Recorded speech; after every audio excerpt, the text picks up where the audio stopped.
দেশি বিদেশি সুগভীর চক্রান্ত ও ষড়যন্ত্রের মাধ্যমে অবৈধ পন্থায় সাবেক প্রধানমন্ত্রী শেখ হাসিনার সরকারকে হটানো হয়েছে বলে দাবি করেছেন আওয়ামী লীগের সভাপতিমণ্ডলীর সদস্য জাহাঙ্গীর কবির নানক।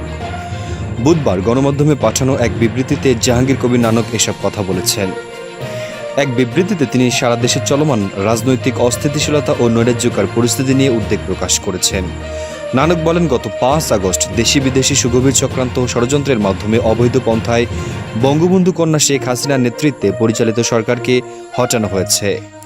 এরপর সমগ্র বাংলাদেশে নির্বিচারে হামলা, ভাঙচুর, লুটপাট, অগ্নিসংযোগ ও নারকীয় হত্যাযজ্ঞের মাধ্যমে ভয় ও ত্রাসের রাজত্ব সৃষ্টি করা হয়েছে।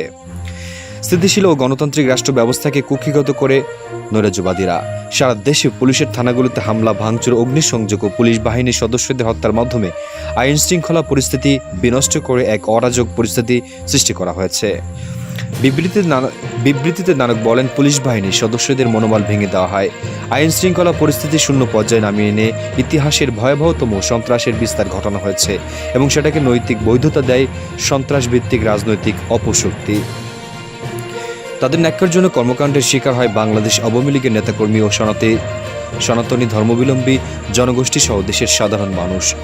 এত আওয়ামী লীগের নেতাকর্মী সহ সহস্রাধিক মানুষ প্রাণ হারায়, অগণিত মানুষ আহত হয়। আওয়ামী লীগের নেতাকর্মীদের বাড়িঘর, অফিস ও ব্যবসা প্রতিষ্ঠানে হামলার পাশাপাশি অগ্নিসংযোগ করা হয়।